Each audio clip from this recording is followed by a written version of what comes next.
அன்பு உறவுகளுக்கு இனிய வணக்கங்கள். இன்றைய பதிவுல 2026ஆம் ஆண்டுக்கான குரு பெயர்ச்சி பலன்கள் அவிட்டம் நட்சத்திரக்காரர்களுக்கு எப்படி இருக்க போகுது, உங்க வாழ்க்கையில என்னென்ன மாதிரியான மாற்றங்களையும் தாக்கத்தையும் இந்த குரு பெயர்ச்சி ஏற்படுத்த போகுதுங்கிறத தெளிவாகவும் விரிவாகவும் இந்த பதிவுல நாம பார்க்க போறோம். வீடியோவும் முழுமையா பார்க்கறதுக்கு முன்னாடி நீங்க நம்ம சேனலை இப்பதான் புதுசா பார்க்கறவங்களா இருந்தா மறக்காம சேனலை சப்ஸ்கிரைப் பண்ணிக்கோங்க.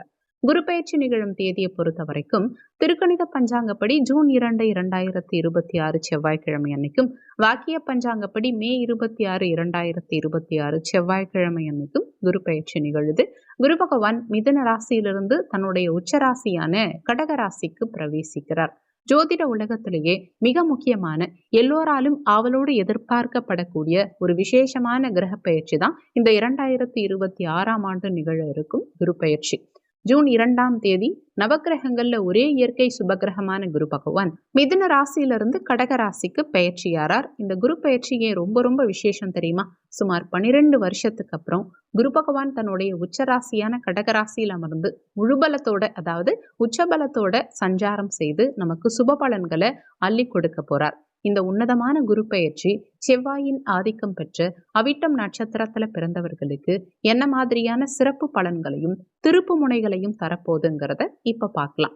அவிட்டம் நட்சத்திரத்தின் முதல் 2 பாதங்கள் மகர ராசியிலையும் 3, 4ஆம் பாதங்கள் கும்ப ராசியிலையும் வரும் காரணத்தினால இந்த பெயர்ச்சி 2 ராசிக்காரர்களுக்கும் எப்படிப்பட்ட மாறுபட்ட பலன்களை தரப்போகுதுங்கிறத இப்ப பார்க்கலாம். அவிட்டம் 1 மற்றும் 2ஆம் பாதங்கள்ல பிறந்தவர்களுக்கு மகர ராசி வரும். உங்க ராசிக்கு குரு பகவான் 3 மற்றும் 12ஆம் அதிபதியா வருவார். இப்போ இந்த குரு பகவான் உங்க ராசிக்கு 6ஆம் இடத்திலிருந்து 7ஆம் இடமான களத்திரஸ்தானத்துக்கு வந்து அங்க உச்சமாறார். ஜோதிட விதிப்படி 7ஆம் இடத்துல குரு பகவான் உச்சம் பெறுவது மகர ராசி அவிட்டம் நட்சத்திரக்காரர்களுக்கு ஒரு பொற்காலமா தான் இருக்கும். பொற்காலத்தின் தொடக்கம்னே சொல்லலாம். கடந்த காலகட்டங்கள்ல உங்களை வாட்டி வதைத்த 7.5 சனியின் மந்த நிலைகளும் தடைகளும் அலைச்சல்களும் முற்றிலுமா விலக போகுது. மனசுல புதிய தெளிவும் இதுவரைக்கும் இல்லாத அளவுக்கு ஒரு மாபெரும் தன்னம்பிக்கையும் இப்போ உங்களுக்கு பிறக்கும். புதிய முயற்சிகள் எது எடுத்தாலும் அது உங்களுக்கு முழுமையான காரிய வெற்றியை தேடி கொடுக்கும். அடுத்து அவிட்டம் 3, 4ஆம் பாதங்கள்ல பிறந்தவர்களுக்கு கும்பராசி வரும். உங்க ராசிக்கு குரு பகவான் தனஸ்தானாதிபதியாகவும் லாபஸ்தானாதிபதியாகவும் வரக்கூடிய மிக முக்கியமான இயற்கை சுபகிரகம். இப்போ இந்த குரு பகவான் உங்க ராசிக்கு 5ஆம் இடத்துல இருந்து 6ஆம் இடமான ருணரோக சத்ருஸ்தானத்துக்கு வந்து அங்க உச்சமாக போறார். தனகாரகனும் உங்களுடைய குடும்ப மற்றும் தனஸ்தானாதிபதி லாபாதிபதியுமான குரு பகவான் 6ஆம் இடத்துல போய் மறையிறது ஒரு வகையில மறைவு ஸ்தானமா இருந்தாலுமே அவர் உச்சம் பெற்று 6 மற்றும் 12ஆம் இடங்களை சுபத்துவப்படுத்துறதுனால இது நிச்சயமா உங்க வாழ்க்கையில பல புதிய சுப மாற்றங்களையும் திருப்பு முனைகளையும் கொடுத்தே தீரும். கடந்த சில வருஷங்களாவே எதிலும் முன்னேற்றம் இல்லாம வாழ்க்கை பின்னோக்கி போறது மாதிரி இருந்த தொய்வு நிலைகள் அனைத்தும் மாறி புதிய வழிகள்ல நன்மைகள் உங்களை தேடி வரப்போகுது. அடுத்து குரு பகவானுடைய பார்வை பலன். முதல்ல மகர ராசிக்காரர்களுக்கு அவிட்டம் முதல் 2 பாதங்கள்ல பிறந்தவர்களுக்கு குரு பகவான் உங்க ராசிக்கு 11ஆம் இடம், உங்க ராசி மற்றும் 3ஆம் இடங்களை பார்க்கிறார். முதல்ல குரு பகவான் தன்னுடைய பஞ்சம பார்வையால 5ஆம் பார்வையால உங்க ராசிக்கு லாபஸ்தானத்தை பார்க்கும் காரணத்தினால உங்க வருமானம் பல மடங்கு பெருகும். ஒன்றுக்கு மேற்பட்ட வழிகள்ல தனவரவு உண்டாகும். மூத்த சகோதர வழி உறவுகளால ஆதாயம் கிட்டும். நீண்ட நாள் ஆசைகளும் லட்சியங்களும் உங்களுக்கு நிறைவேறும். அடுத்து குரு பகவான் தன்னுடைய 7ஆம் பார்வையால சமசப்தம பார்வையால நேரா உங்க ராசியவே பார்க்கிறார். குரு பார்க்க கோடி நன்மைங்கிற பழமொழிக்கு ஏத்த மாதிரி உங்க மனசுல இருந்த குழப்பங்கள், தாழ்வு மனப்பான்மை, சோம்பல் இது எல்லாம் விலகி முகப்பொலிவு கூடும். சமுதாயத்துல உங்களுக்கான மதிப்பும் மரியாதையும் உயரும். உங்க உடல் ஆரோக்கியம் மிக சிறப்பா மேம்படும். அடுத்து குரு பகவான் தன்னுடைய 9ஆம் பார்வையால பாக்கிய பார்வையால உங்க முயற்சி ஸ்தானமான 3ஆம் இடத்தை பார்க்கிறார். இதனால உங்க தைரிய, வீரியம், தன்னம்பிக்கை இதெல்லாம் அதிகரிக்கும். புதிய முயற்சிகள் எது எடுத்தாலுமே அதுல நிச்சயம் வெற்றி கிடைக்கும். இளைய சகோதரர்களோடு இருந்த மனஸ்தாபங்கள் நீங்கி சுமூகமான உறவு மேம்படும். குறுகிய தூர பயணங்களால பெரிய மனிதர்களின் நட்பு உங்களுக்கு கிடைத்து நன்மைகள் உண்டாகும். அடுத்து கும்பராசியில பிறந்த அவிட்டம் 3, 4ஆம் பாதக்காரர்களுக்கு குரு பகவானுடைய பார்வை பலன்கள் எப்படி இருக்கும்னு பார்க்கும்போது, கும்பராசிக்கு 6ஆம் இடத்துல உச்சம் பெற்று அமரக்கூடிய குரு பகவான் தன்னுடைய ஆன்மீக பார்வைகளால உங்க ராசிக்கு தொழில் ஸ்தானமான 10ஆம் இடம், 12ஆம் இடம் மற்றும் தன குடும்ப வாக்குஸ்தானமான 2ஆம் இடம், இந்த இடங்களை பார்க்கிறார். முதல்ல குருவின் 5ஆம் பார்வை உங்க ராசிக்கு தொழில் மற்றும் ஜீவனஸ்தானத்தின் மீது விழும் காரணத்தினால உத்தியோகம் மற்றும் தொழில இருந்த மந்த நிலை மாறும். வேலை செய்யும் இடத்துல உங்க மதிப்பும் மரியாதையும் கூடும். புதிய வேலை தேடுறவங்களுக்கு நல்ல வேலை அமையும். அடுத்து குரு பகவான் தன்னுடைய 7ஆம் பார்வையால உங்க விரயமோட்ச ஸ்தானமான 12ஆம் இடத்தை பார்க்கிறார். இதனால தேவையில்லாத வீண் செலவுகள் அனைத்தும் குறைந்து அதெல்லாம் சுப விரயங்களா மாறும். வீடு கட்டுறது, நிலம் வாங்குறது அல்லது சுப காரியங்களுக்காக பணத்தை செலவிடுவீங்க. வெளியூர் மற்றும் வெளிநாடு செல்லும் முயற்சிகள் வெற்றியை கொடுக்கும். அடுத்து குரு பகவான் தன்னுடைய பாக்கிய பார்வை 9ஆம் பார்வையால உங்க ராசிக்கு தன குடும்ப வாக்குஸ்தானமான 2ஆம் இடத்தை பார்க்கிறார்.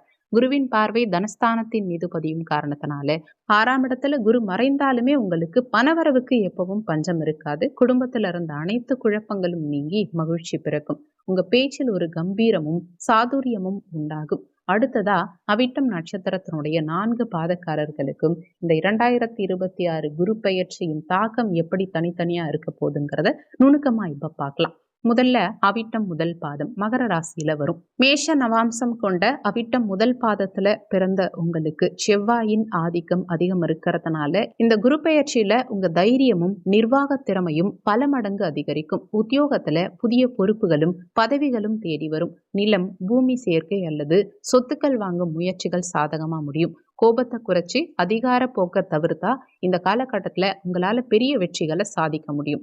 அடுத்த அவிட்டம் 2ஆம் பாதம் மகர ராசியில வரும்.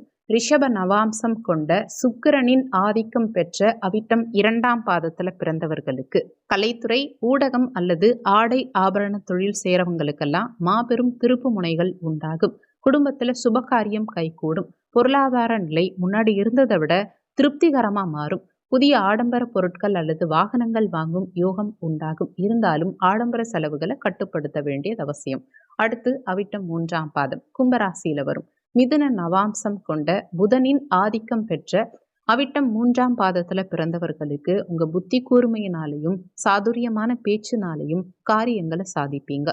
தகவல் தொடர்பு, கணக்கு மற்றும் வியாபார துறையில இருக்கவங்களுக்கு நல்ல லாபமும் முன்னேற்றமும் கிடைக்கும். புதிய நண்பர்களின் சேர்க்கையும் அவங்களால ஆதாயமும் உண்டாகும். அதே சமயத்துல எந்த ஒரு முக்கிய முடிவுகளையும் அவசரப்படாம எடுக்கிறது உங்களுக்கு நல்லது. அடுத்து அவிட்டம் 4ஆம் பாதம் கடக நவாம்சத்துல சந்திரனின் ஆதிக்கம் பெற்ற அவிட்டம் 4ஆம் பாதத்துல பிறந்தவர்களுக்கு மன தெளிவும் புதிய சிந்தனைகளும் உருவாகும். உயர்கல்வி கற்கும் மாணவர்களுக்கு நல்ல முன்னேற்றமும் அவங்க விரும்பிய இடமாற்றமும் கிடைக்கும். வெளிநாடு அல்லது வெளியூர் செல்ல முயல்பவர்களுக்கு நல்ல செய்தி தேடி வரும். தாயின் உடல் ஆரோக்கியத்துல மட்டும் சற்று அக்கறை காட்டுறது, உணவு முறையில கவனம் செலுத்துறது ரொம்ப அவசியம். தொழில் மற்றும் உத்தியோகம் சார்ந்த வகையில மகர ராசி அவிட்டம் முதல் 2 பாதங்கள்ல பிறந்தவர்களுக்குமான பலன்கள். கூட்டு தொழில் மற்றும் வியாபாரத்துல அபரிமிதமான வளர்ச்சியும் லாபமும் உண்டாகும். கூட்டாளிகளின் ஒத்துழைப்பு கிடைக்கும். உத்தியோகத்துல உழைப்புக்கான அங்கீகாரமும் புதிய உயர்வும் தடையில்லாம கிடைக்கும். பொருளாதார நெருக்கடிகள் நீங்கி பணப்புழக்கம் தாராளமாகும். நீண்ட நாள் நிலுவைத் தொகைகள், கடன்கள் இதெல்லாம் வசூலாகும். உங்க சேமிப்பு உயரும்.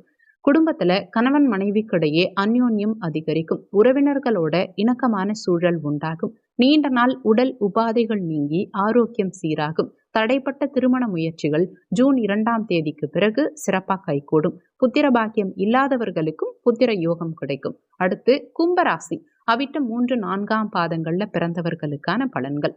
தொழில் உத்தியோகத்துல பெரிய மாற்றங்கள் உண்டாகும். வேலையிடத்துல இருந்த மறைமுக எதிர்ப்புகள் எல்லாம் இப்போ பலவீனம் அடையும். வேலை தேடுறவங்களுக்கும் ஜூன் 2ஆம் தேதிக்கு மேல நல்ல வேலை அமையும்.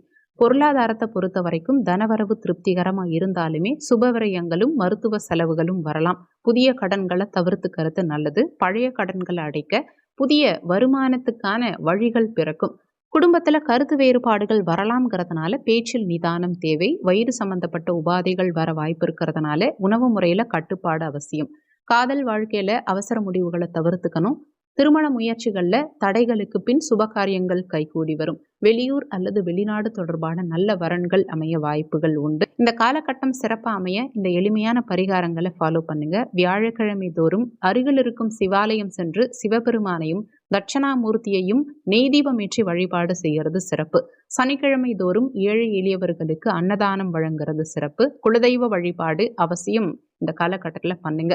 குரு பெயர்ச்சியான பின் உங்க குலதெய்வ கோவிலுக்கு சென்று அர்ச்சனை செய்து வழிபாடு செய்யறது சிறப்பு. ஆக மொத்தம் பார்க்கும்போது ஆரோக்கியத்திலையும் பேச்சிலையும் சற்று அக்கறை காட்டினா அவிட்டம் நட்சத்திரக்காரர்கள் இந்த குரு பெயர்ச்சியில நினைத்த காரியங்களை நிதானமா சாதித்து மாபெரும் வெற்றிகளை குவிக்க முடியும். முக்கியமான விஷயம், வீடியோவில் சொல்லியிருக்கக்கூடிய பலன்கள் கோச்சார ரீதியிலான பலன்கள். கோச்சார பலன்கள் யாராக இருந்தாலும் வெறும் 20% தான் வேலை செய்யும். மற்றபடி 80% உங்கள் சுயஜாதகப்படி தான் உங்கள் வாழ்க்கையில் என்ன நடக்கணும், எப்படி நடக்கணுங்கிறது முடிவாகும். உங்கள் சுயஜாதகத்தில் இப்போ உங்களுக்கு என்ன தசாபுத்தி நடக்குது, தசாநாதனும் புத்திநாதனும் எந்த நிலையில் சஞ்சாரம் செய்கிறாங்கங்கிறத பொறுத்து உங்கள் வாழ்க்கையில் நடக்கிற நிறைய விஷயங்கள் மாறுபடும். சுயஜாதகம் பார்க்க நினைக்கிறவங்க ஜாதகம் பார்க்க கொடுத்திருக்க வாட்ஸ்அப் நம்பருக்கு வாட்ஸ்அப் பண்ணுங்க. நன்றி. மற்றும் ஒரு நல்ல பதிவோடு மீண்டும் உங்களை சந்திக்கிறோம்.